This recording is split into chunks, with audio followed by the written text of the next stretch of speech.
everyone, it's Leah here, and I'm back with my next book reviews. I have 3 days time, so instead of doing two and then two again, because I bought so many books last time, I was, I thought it was a good idea to just do the three that I've read right now. I read them very fast because two of them are very short. So let's get into it. Starting with the one that I read first, which is H.G. Wells' The Invisible Man, a classic story. First time I read it, it's actually a funny story. I started this book like a year or even more ago. Then I lost the book that I was reading, and so I never finished it. And only recently, with my most recent book haul, I rebought the book so I could finish it. So I finished it now.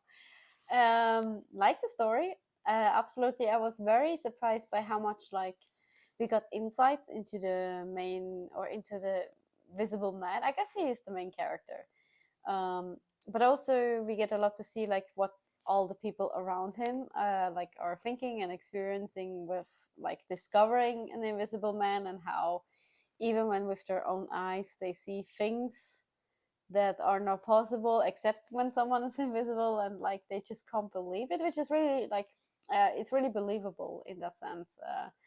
So I thought he did a really good job there. And the character Griffin, the Invisible Man, he reminded me quite a lot on the character in Dr. Jekyll and Mr. Hyde, for example, but also Frankenstein and the monster in both Frankenstein and I think these works might have been inspirations for the Invisible Man here, because he's again someone that's interested in science, a little bit like Frankenstein, and goes a bit too far and figures out a scientific method to make himself invisible, and then everything that happens after. No, I'm not gonna spoil it.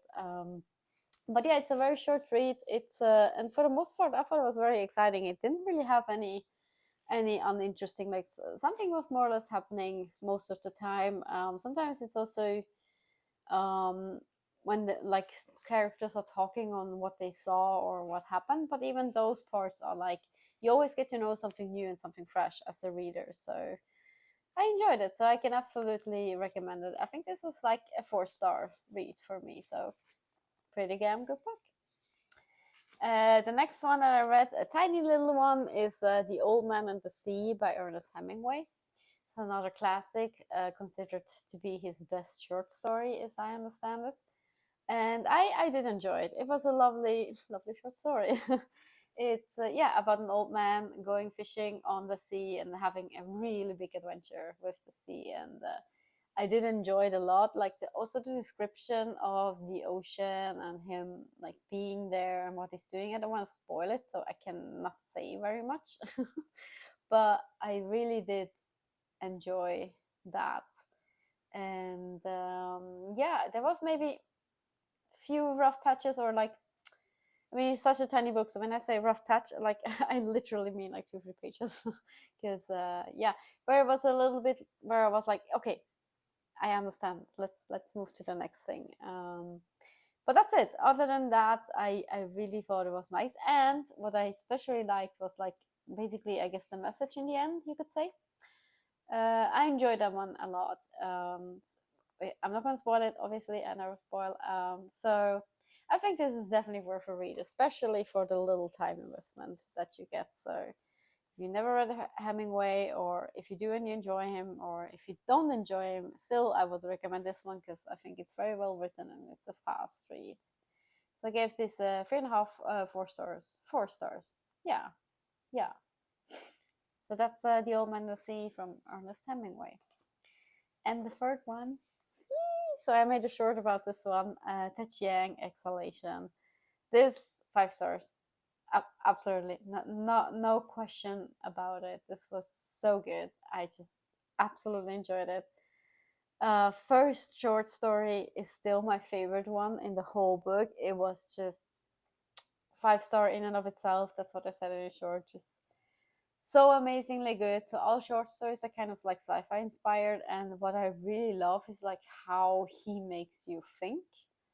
It's just absolutely it's so smart, it's so good. It's every single time. So even I can't say I didn't like any of the short stories, but let's say, even though I liked the first one best, it didn't mean that all the other ones weren't good or anything like that.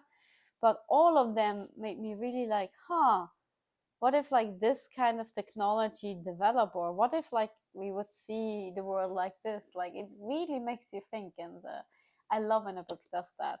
So I'm not going to spoil anything, but I thought I just want to give a couple of teasers on what you will get, short stories. So the first one is called The Merchant and the Alchemist's Gate, and this is so cool. So here we have like a sci-fi gate that's being developed through alchemy, that lets you go back in time and 20 years or forward as well. So you can like enter it from the left or from the right, and then you can go talk to your 20-year-old older self or 20-year younger self. Of course, you can only step into it if you're over 20 years old. But I and then it's like telling all these different stories of people who used the gate and how it affected their lives, and it's so good, so good. Read it, read it. The second one was Exhalation, so also the name of the whole book, which was very interesting. So this was about basically androids or robots or something, and they are thinking a lot about they have to keep filling air into their lungs, but their lungs are just tins. So in the beginning, when you start reading, first you think it's a human, and then slowly you start realizing you're actually reading the thoughts of a robot or an android. We don't know if humans ever existed, but probably, because it does seem to be our Earth. And then like how they try to make sense of where memories are stored, and it's so interesting. It's just so cool. I love that one a lot too. So that was Exhalation, so also highly recommend. Then there's some very short ones. I'm not really gonna say much about those because it's almost impossible. So I'm gonna hop over those. But one of the longer ones that I really enjoyed as well, which is my second favorite, I think, next or Exhalation, I can't decide. This one's called The Life Cycle of Software Objects. And as the title says, it's about software that's being developed using genome, I think is the word. Personally, I don't know if that is a proper word in our world. If so, sorry, I don't know. But basically, in the book, it's like a digital gene or something for AIs that then they can grow up and be trained. And even though like you could take a copy of certain genome for several times, it could end up making a completely different AI, just like, yeah, children growing up completely differently.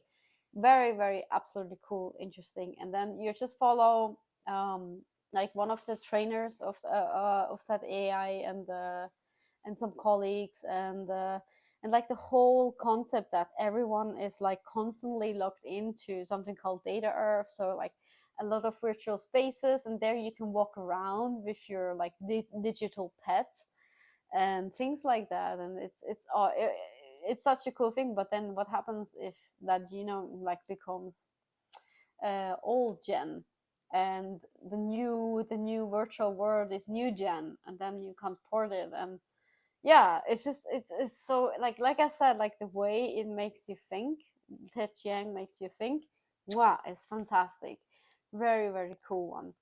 Let's give one more. So there's a lot more short stories in this book. The last short story that I want to talk about is The Truth of Fact, The Truth of Feeling. That is also a very interesting one. So this one talks about developing technology that basically can constantly record, like as you go through life. And then there's this like search help, like a super Google engine, but for your own recordings. So say you're married to someone, and then you had an argument, and then like 2 weeks later or a month later, like one of you claims that, oh, you said this during this argument, but the other person says you said this. So instead of not being able to clear it up, you can just search for it in that recording, and then basically, yeah, you get to see what actually happened, which is very interesting once again. So what if that was actually technology? And then even in the book, so people, they are actually like basically arguing like that it's more damaging new technology than it's actually a good one, and should it really become like this is in the beginning of the technology, should it like become mainstream, or is it dangerous for the mental health? And then once again you get to like go through some of stories of some of the people and like how they experience it, both in good and bad ways, and it's just really cool. And once again it just makes you think like, what if this was reality? What if we did have something like let's take YouTube and Instagram. Like, this is in a sense like, even if your memory doesn't serve you, you can go back and see it. And one of the questions they raise is like, do we even have a memory then, if we can just ask a computer to just play it to us instead of remembering ourselves in our heads?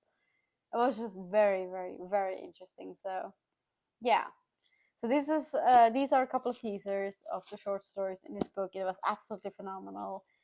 Like I said, 5 stars without a doubt. Super cool. Read it. Also, the first book, Story Save a Life and Others, very, very good too. If I would have to pick one of the two, I will pick both. No, but I guess maybe the first one was a bit better. Maybe. Tough call. They're both really good books. Yeah, I'm gonna end like this. They're both really good books. Read them both. And that's it. So that's the 3 most recent books that I read. That was a little loud, sorry. And I'm recording with a lamp right now because it's in the evening, but I was like, oh, I should maybe record because it's been a while and I already have 3 books, so here we are. But hey, this works too. Can do us without sunlight. So that's all from me. I'll be back next time with 2 or 3 books. We'll see. I don't know yet. So hope you have a lovely time. Read books. Let me know what you think. And see ya.